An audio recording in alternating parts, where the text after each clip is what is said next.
Biden প্রশাসনের অব্যবস্থাপনার কারণে ট্রাম্পের নির্বাচনী প্রচারণায় হামলা ঠেকাতে ব্যর্থ হয়েছে সিক্রেট সার্ভিস।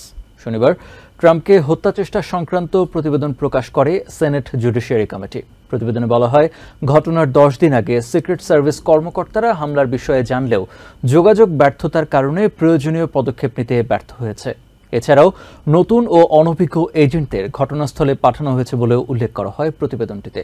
এ ধরনের অবহেলাকে তৎকালীন প্রশাসনের ইচ্ছাকৃত ভুল বলে মন্তব্য করেছেন GOP congressman Anna Paulina Luna. পেনসিলভেনিয়ার বাটলারে প্রেসিডেন্ট ডোনাল্ড ট্রাম্পের ওপর গুপ্ত হত্যা চেষ্টার পর থেকেই সিক্রেট সার্ভিসের নিরাপত্তা ব্যবস্থা নিয়ে ব্যাপক তদন্ত শুরু হয়। শনিবার সেনেট জুডিশিয়ারি কমিটির চেয়ার চাক গ্রাসলির অনুরোধে একটি নতুন প্রতিবেদন প্রকাশ করে গভর্নমেন্ট অ্যাকাউন্টেবিলিটি অফিস। জিএও প্রকাশিত প্রায় 100 পৃষ্ঠার ওই প্রতিবেদনে উঠে আসে সংস্থাটির ব্যর্থতার বিস্তারিত বিবরণ। রিপোর্টে সংস্থাটির অভ্যন্তরীণ যোগাযোগের ঘাটতি ও এজেন্টের দিক নির্দেশনার অভাবের বিষয়ে আলোকপাত করা হয়। বলা হয়, সিক্রেট সার্ভিসের উচ্চপদস্থ কর্মকর্তারা ঘটনার 10 দিন আগেই শ্রেণীবদ্ধ হুমকির বিষয়ে গোয়েন্দা তথ্য পেয়েছিলেন, কিন্তু অগোছালো যোগাযোগ ব্যবস্থার কারণে সেই তথ্য র্যালিতে দায়িত্বে থাকা ফেডারেল ও স্থানীয় আইন প্রয়োগকারী কর্মীদের কাছে পৌঁছানো হয়নি। এ নিয়ে ফক্স নিউজে উদ্বেগ প্রকাশ করেন সাবেক secret service agent Patrick Sullivan. এছাড়াও স্থানীয় আইন প্রয়োগকারী সংস্থাগুলোর সাথে সিক্রেট সার্ভিসের সরাসরি রেডিও যোগাযোগের অভাব ছিল বলেও উঠে আসে প্রতিবেদনে। ফলে সন্দেহজনক গতিবিধি সম্পর্কে সময়মতো তথ্য আদান প্রদান করতে পারেনি কোনো পক্ষ। একই সাথে নতুন ও অনভিজ্ঞ কর্মীদের গুরুত্বপূর্ণ পদে দায়িত্ব দেওয়ায় সংস্থাটির নেতৃত্বের দুর্বলতা ও প্রশিক্ষণের ঘাটতিও এই দুর্ঘটনার পেছনে দায়ী বলে প্রতিবেদনে উল্লেখ করা হয়। রিপোর্ট প্রকাশের পর এক বিবৃতিতে চাক গ্রাসলি বলেন, র্যালিতে যা ঘটেছে তা বহু বছরের আমলাতান্ত্রিক জটিলতার ফল। সেই সাথে বাইডেন প্রশাসন প্রেসিডেন্ট ট্রাম্পের সুরক্ষার জন্য উন্নত নিরাপত্তার ব্যবস্থা না করাও এর পেছনে দায়ী বলে অভিযোগ করেন তিনি। গ্রাসলি আরও বলেন, নতুন বাজেট বিলে সিক্রেট সার্ভিসের জন্য $1 বিলিয়ন বেশি বরাদ্দ রাখা হয়েছে, যা সংস্থাটির অভ্যন্তরীণ অব্যবস্থাপনা ঠিক করতে কাজে লাগবে। অন্যদিকে এ ধরনের অবহেলা ইচ্ছাকৃত এবং একে অভ্যন্তরীণ পরিকল্পনা বলে মনে করছেন ফ্লোরিডার GOP congressman Anna Paulina Luna. এ ধরনের মিশনের ক্ষেত্রে যেখানে সর্বোচ্চ সতর্কতা বজায় রাখা প্রয়োজন ছিল, সেখানেই ব্যর্থতার পরিচয় দিয়েছে সংস্থাটি। ভবিষ্যতের প্রতিটি ইভেন্টের পর তা মূল্যায়নের মাধ্যমে শিক্ষা গ্রহণ ও বাস্তবায়নের সুপারিশ করেন তিনি। প্রধান বাণিজ্য অংশীদারি দেশগুলোর উপর প্রেসিডেন্ট ট্রাম্পের উচ্চ শুল্কের হুমকি আমেরিকার জন্যই খারাপ পরিণতি বয়ে আনতে পারে, এমন সতর্কবার্তা দিয়েছেন বেলজিয়াম ভিত্তিক গবেষণা প্রতিষ্ঠান ব্রুগলেন্সের সিনিয়র রিসার্চার জেইকব কিরকেগার্ড। তিনি বলেন, 1 আগস্টের মধ্যে আমেরিকার সঙ্গে ইউরোপিয়ান ইউনিয়নের কোনো চুক্তি না হলে একটি অন্তহীন বাণিজ্য যুদ্ধে জড়িয়ে পড়বে তারা। অর্থনীতিবিদ ম্যারি লাভলি বললেন, অংশীদারদের সঙ্গে একতরফা ও অযৌক্তিক চুক্তি করতে চান ট্রাম্প। বাণিজ্য অংশীদারদের সঙ্গে শুল্ক নিয়ে আলোচনা ব্যর্থ হওয়ার পর একের পর এক দেশের উপর নতুন শুল্ক আরোপের হুমকি দিচ্ছেন প্রেসিডেন্ট ডোনাল্ড ট্রাম্প। তার এমন পদক্ষেপ আমেরিকার মিত্রদের ক্ষুব্ধ ও বিনিয়োগকারীদের আতঙ্কিত করছে এবং বড় বাণিজ্য যুদ্ধের আশঙ্কা বাড়াচ্ছে বলে মনে করছেন বিশ্লেষকরা। Well, it shows that Donald Trump thinks he can maybe get a deal by threatening to escalate. But I think it will backfire. Belgium ভিত্তিক গবেষণা প্রতিষ্ঠান ব্রুগলসের সিনিয়র রিসার্চার জেইকব ফাং কিরকেগার্ড বলেন, ট্রাম্প মূলত ইইউকে এই বার্তা দিয়েছেন যে ইউরোপিয়ান কমিশন বাণিজ্য চুক্তি করার জন্য যত প্রচেষ্টা চালিয়েছে, আলোচনা করেছে, ট্রাম্পের কাছে তার কোনো মূল্য নেই। Mexico also got 30% threat today. So it basically means that all our efforts to try to find a deal. এই বিশ্লেষকের মতে ট্রাম্পের আচরণে এটা স্পষ্ট তিনি বাণিজ্য যুদ্ধ চান। As the commission also said in its statement, it took note of the letter, but it stood ready to obviously quote unquote defend the EU interest, which means potentially without a deal retaliation. শেষ পর্যন্ত কোনো চুক্তি না হলে বড় ধরনের বাণিজ্য যুদ্ধের আশঙ্কা করছেন কিরকেগার্ড। ইইউ সেই প্রস্তুতিও নিচ্ছে বলে জানান তিনি। So absolutely we're lining up, arming putting a bullet in the gun, and then we will see, and putting the gun on the table. Peterson Institute for International ইকোনমিক্সের সিনিয়র ফেলো অর্থনীতিবিদ Mary Lovely বলেন, president Trump সব বাণিজ্য অংশীদারদের সঙ্গেই উভয় পক্ষের জন্য লাভজনক কোনো বাণিজ্য চুক্তি চান না, তিনি মূলত একতরফা চুক্তি চান। Trump administration has made clear to our trading partners that we're not looking for win-win deals. We're looking for win-lose.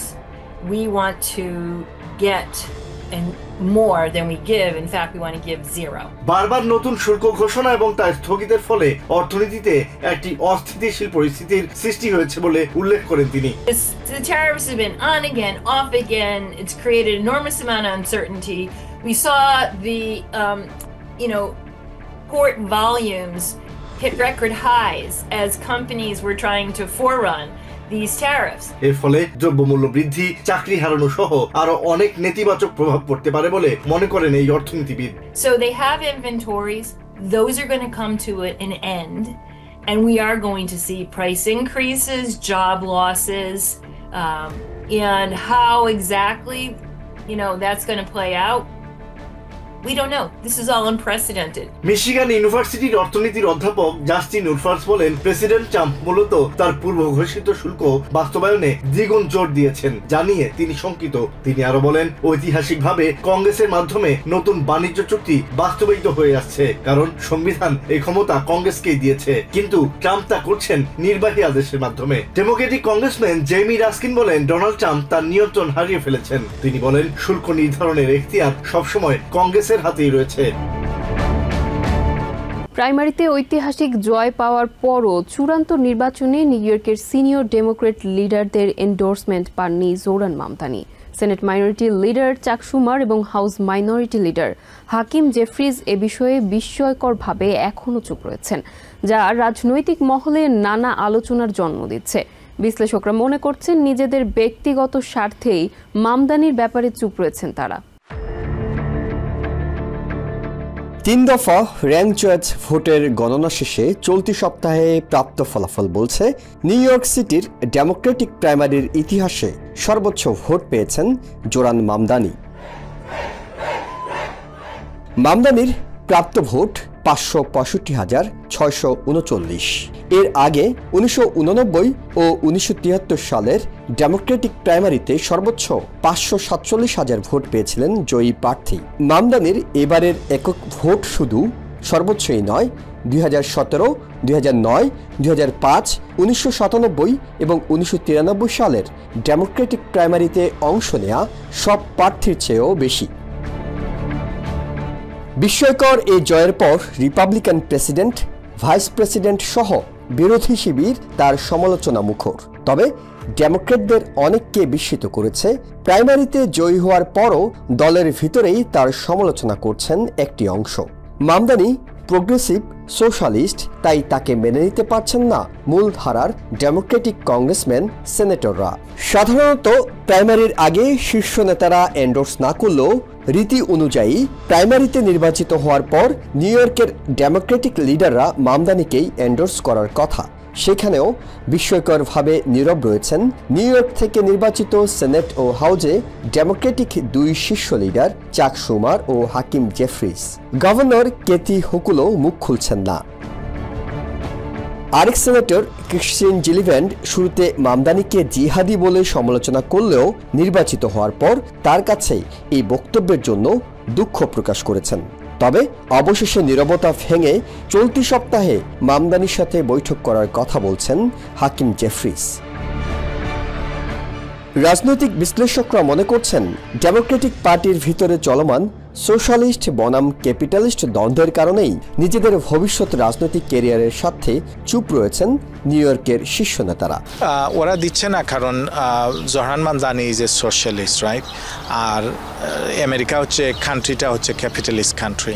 এখন যদি জোরানকে যদি ওনারা এই সাপোর্টটা দিয়ে দেয়, তো রিপাবলিকানরা ন্যাশনাল ইলেকশনে বলবে, হেই লুক এট দিস, ওরা সোশ্যালিস্টকে সাপোর্ট করতেছে, তোমরা ডেমোক্রেটসে আর ভোট দিও না, তোমরা রিপাবলিকানদেরকে ভোট দাও।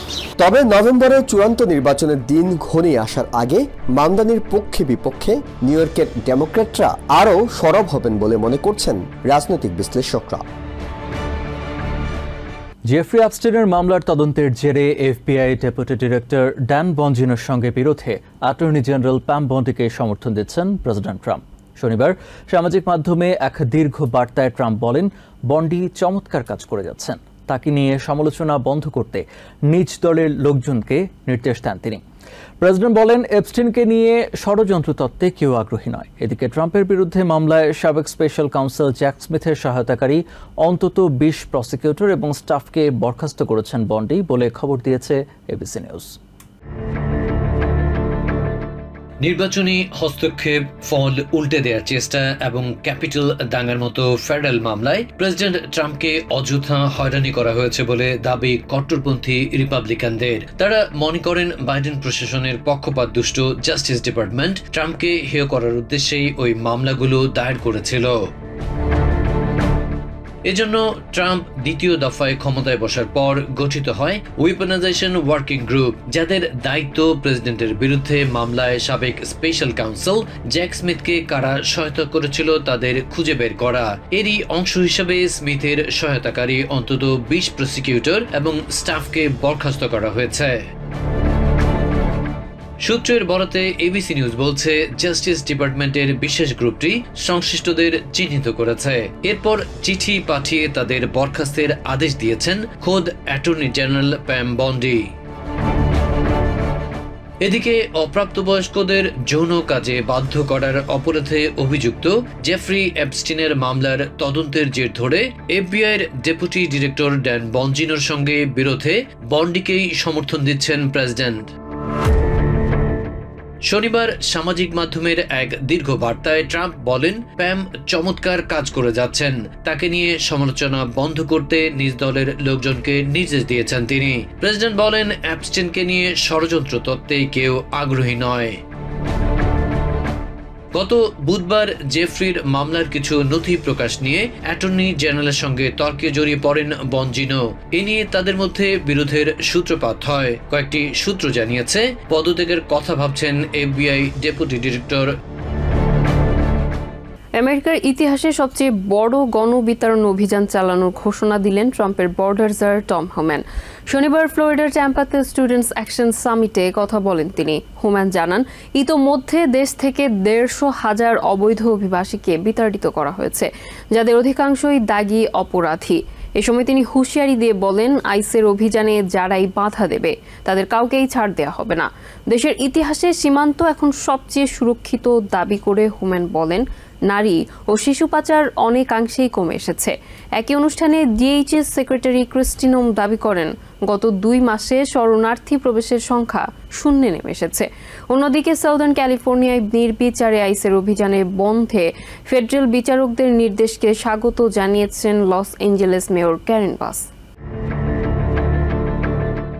সাউদার্ন ক্যালিফোর্নিয়া জুড়ে বিভিন্ন কৃষি খামারে আইসের ব্যাপক অভিযানে নাগরিকদের সাংবিধানিক অধিকার ক্ষুণ্ণ করার অভিযোগে গত সপ্তাহে the American civil liberties union Aklu একটি মামলা দায়ের করে, যার পরিপ্রেক্ষিতে শুক্রবার ফেডারেল জাজ ম্যাম ই ফ্রিম্পং লস অ্যাঞ্জেলেস সহ স্টেটের 7টি কাউন্টিতে অভিযান বন্ধের নির্দেশ দিয়েছেন, যাকে স্বাগত জানিয়েছেন LA মেয়র ক্যারেন ব্যাস। MSNBCর সাথে সাক্ষাৎকারে তিনি বলেছেন, এতে করে কিছুটা হলেও স্বস্তি নেমে আসবে ওই অঞ্চলে, কারণ আইসের অভিযানে জনমনে গভীর উদ্বেগ উৎকণ্ঠা দেখা দিয়েছে। স্থানীয় লোকজন বাড়িতে থাকতে পারছেন না ভয়ে। গত বৃহস্পতিবার স্থানীয় ল্যাটিনোদের বিরুদ্ধে অভিবাসন কর্মকর্তাদের আগ্রাসী তৎপরতায় ক্ষোভ জানিয়ে ব্যাস বলেন, প্রতিটি মানুষের মৌলিক অধিকার রয়েছে, অথচ মুখে মাস্ক পরে সাদা পোশাকে কারা অভিযান চালাচ্ছে এবং বিনা পরোয়ানায় লোকজন ধরে নিয়ে যাচ্ছে বোঝা যাচ্ছে না। এমনটা চলতে পারে না বলে মনে করেন তিনি। তবে শনিবার ফ্লোরিডার ট্যাম্পাতে স্টুডেন্টস অ্যাকশন সামিটে ট্রাম্পের বর্ডার জার টম হোম্যান হুঁশিয়ারি দিয়েছেন, আইসের অভিযানে যারাই বাধা দেবে তাদের কাউকেই বিন্দুমাত্র ছাড় দেওয়া হবে না।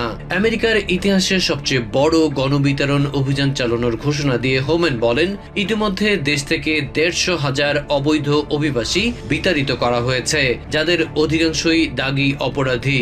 দেশের ইতিহাসে সীমান্ত সবচেয়ে সুরক্ষিত দাবি করে টম বলেন, এই কারণে নারী ও শিশু পাচার অনেকাংশেই কমে এসেছে, ফ্যান্টানল প্রবেশও নিয়ন্ত্রণ করা যাচ্ছে, আর সবকিছুই হচ্ছে ট্রাম্প প্রশাসনের কঠোর অভিবাসী অভিবাসন নীতির কল্যাণে। অন্যদিকে একই অনুষ্ঠানে ডিএইচএস সেক্রেটারি ক্রিস্টি নোম দাবি করেছেন গত 2 মাসে শরণার্থী প্রবেশের সংখ্যা শূন্যে নেমে এসেছে। প্রেসিডেন্ট ডোনাল্ড ট্রাম্পের নির্দেশে সমন্বিত অভিযানে সীমান্তের পাশাপাশি দেশের অভ্যন্তরেও অপরাধ প্রবণতা সহনীয় পর্যায়ে চলে এসেছে। ফ্লোরিডার কুখ্যাত অ্যালিগেটর অ্যালকাটসের মতো আরও 5টি রিপাবলিকান স্টেটে অভিবাসী আটক কেন্দ্র খোলার পরিকল্পনা রয়েছে ট্রাম্প প্রশাসনের। শনিবার ফ্লোরিডার ট্যাম্পায় আইস কর্মকর্তাদের নিয়ে এক সংবাদ সম্মেলনে এমন কথা জানান হোমল্যান্ড সেক্রেটারি ক্রিস্টি নোম। এ সময় আইসের অভিযানে 286,000-এরও বেশি অভিবাসীকে আটকের কথা জানান তিনি। এদিকে অভিবাসী আটক কেন্দ্রে বন্দীদের মানবাধিকার লঙ্ঘনের অভিযোগগুলো খতিয়ে দেখতে ফ্লোরিডার বিতর্কিত অ্যালিগেটর অ্যালকাট্রাস পরিদর্শন করেছেন কয়েকজন ডেমোক্রেটিক আইন প্রণেতা। এ সময় আটক কেন্দ্রের অমানবিক পরিস্থিতি নিয়ে তীব্র ক্ষোভ প্রকাশ করেন কংগ্রেস সদস্যরা।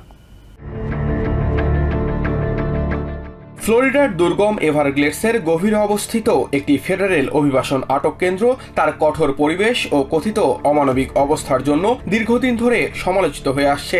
কেন্দ্রের ভেতরের পরিস্থিতি সশরীরে পরিদর্শনের জন্য শনিবার অ্যালিগেটর অ্যালকাটার্সে যান ডেমোক্রেটিক আইন প্রণেতাদের একটি প্রতিনিধি দল। It is brutally hot, as we can all see.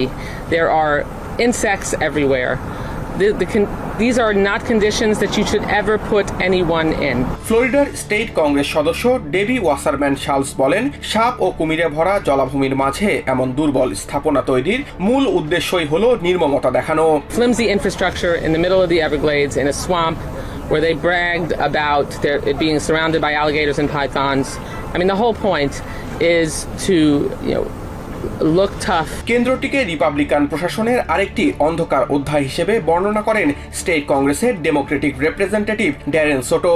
তিনি বলেন, এখানে মূলত অল্প বয়সী হিস্পানিক পুরুষদের খুবই খারাপ অবস্থায় রাখা হয়েছে। And now we have another dark chapter right before our eyes. It is mostly young Hispanic males housed in subhumane conditions in that facility there. ফ্লোরিডার ডেমোক্রেটিক কংগ্রেসম্যান ম্যাক্সওয়েল ফ্রস্ট জানান, তার কিছু ভোটার ও তাদের পরিবারের সদস্যরা এই কেন্দ্রে আটক রয়েছেন। সেসব বন্দীদের খোঁজ নিতে ও তাদের পরিবারের প্রশ্নের উত্তর জানতে এসেছেন তিনি। I don't want to drop any names, but I have a few constituents that are here, and then I have a few family members of constituents that are here as well. I have their pictures, their names, their situation, the questions that their attorneys and family have, so I will be on the lookout for them. একদিন আগেই এখানে পরিদর্শনের অনুমতি না দেওয়ায় governor Ron ডিসেন্টিসের নামে মামলা করেন 5 ডেমোক্রেটিক আইন প্রণেতা। শনিবারও পরিদর্শনের সময় কমানো ও রেকর্ডিং সামগ্রী নিয়ে কেন্দ্রে প্রবেশে বাধা পাওয়ার অভিযোগ জানান তারা। কংগ্রেসম্যান জ্যারেড মস্কোউইটস স্পষ্টভাবে বলেন, এই কেন্দ্রটি ইচ্ছাকৃতভাবে এভারগ্লেসের মাঝখানে তৈরি করা হয়েছে। এর উদ্দেশ্য অভিবাসন সমস্যার সমাধান নয়, বরং বন্দীদের চরম প্রতিকূল পরিবেশে রেখে অভিবাসন প্রত্যাশীদের মধ্যে ভয় ও হতাশা সৃষ্টি করা। Point wasn't to build a facility to deal with immigration. The point was to build a facility in the middle of the Everglades on purpose. It was for that intent. It was a message. অন্যদিকে অ্যালকাটার্সের মতো ভয়ঙ্কর আরো 5টি অভিবাসী আটক কেন্দ্র খোলার কথা ভাবছে ট্রাম্প প্রশাসন।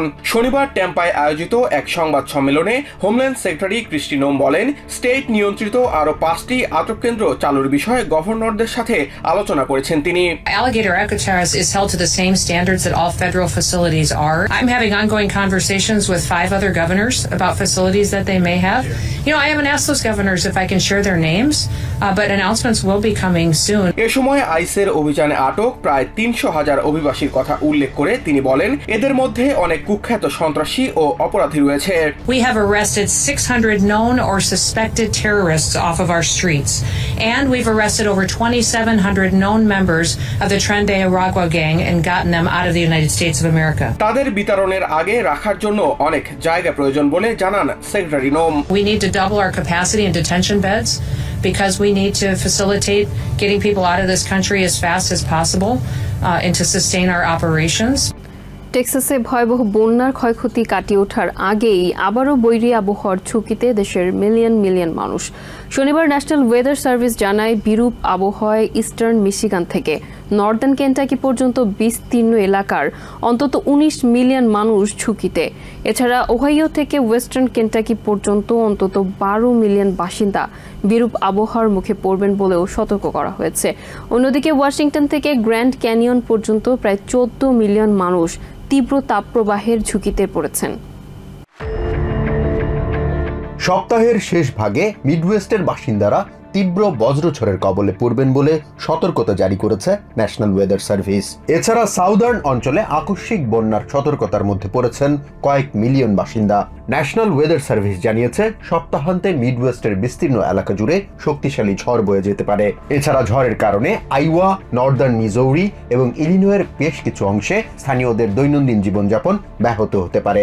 এদিকে খারাপ আবহাওয়ার কারণে ইস্টার্ন মিশিগান থেকে নর্দার্ন কেন্টাকি পর্যন্ত বিস্তীর্ণ এলাকার অন্তত 19 মিলিয়ন মানুষ ঝুঁকিতে আছেন বলে জানায় স্থানীয় আবহাওয়া অফিস। এরই মধ্যে আইওয়ার ডেভেনপোর্ট এলাকায় ভারী বৃষ্টিপাতের কারণে সৃষ্ট জলাবদ্ধতায় আটকে পড়া বেশ কিছু গাড়ি থেকে একাধিক চালককে উদ্ধার করেছে স্থানীয় ফায়ার ডিপার্টমেন্ট। সেখানে বন্যার সতর্কতাও জারি করেছে স্থানীয় আবহাওয়া অফিস। এদিকে ওকলাহোমা সিটিতে আকস্মিক বন্যার সতর্কতা জারি করেছে স্থানীয় আবহাওয়া অফিস। স্থানীয় পুলিশ কর্মকর্তাদের বরাত দিয়ে এনবিসি নিউজ জানায়, সিটির বেশিরভাগ রাস্তায় পানির উচ্চতা বাড়তে থাকায় গাড়ি চালনায় সতর্ক থাকার পরামর্শ দেওয়া হয়েছে। ওহাইও থেকে ওয়েস্টার্ন কেন্টাকি পর্যন্ত বিস্তীর্ণ এলাকার অন্তত 12 মিলিয়ন বাসিন্দা বিরূপ আবহাওয়ার মুখে পড়বেন বলে সতর্ক করেছে ন্যাশনাল ওয়েদার সার্ভিস। এদিকে দাবানলের ঝুঁকি বাড়তে থাকায় গ্র্যান্ড ক্যানিয়নের কিছু অংশ সাময়িকভাবে বন্ধ রাখার ঘোষণা দিয়েছে স্থানীয় কর্তৃপক্ষ। ওয়াশিংটন থেকে গ্র্যান্ড ক্যানিয়ন পর্যন্ত এলাকায় বসবাসরত 14 মিলিয়ন বাসিন্দা তীব্র তাপ প্রবাহের ঝুঁকিতে পড়েছেন। সোমবার থেকে এসব অঞ্চলের তাপমাত্রা 10 থেকে 20 ডিগ্রি পর্যন্ত বাড়তে পারে বলে আগাম সতর্কতা জারি করা হয়েছে। অন্যদিকে দাবানলের কারণে মিনেসোটা, উইসকনসিন, মিশিগান এবং কলোরাডোর বেশ কিছু অংশে বায়ুমান সূচক নিম্নমুখী হতে পারে বলে জানিয়েছে ন্যাশনাল ওয়েদার সার্ভিস। এদিকে টেক্সাসের কার কাউন্টিতে বন্যায় নিহতদের স্মরণে প্রার্থনা অনুষ্ঠানে জড়ো হন স্থানীয়রা। বন্যায় নিহত শতাধিক বাসিন্দাকে স্মরণ করে তাদের আত্মার শান্তি কামনা করেন তারা।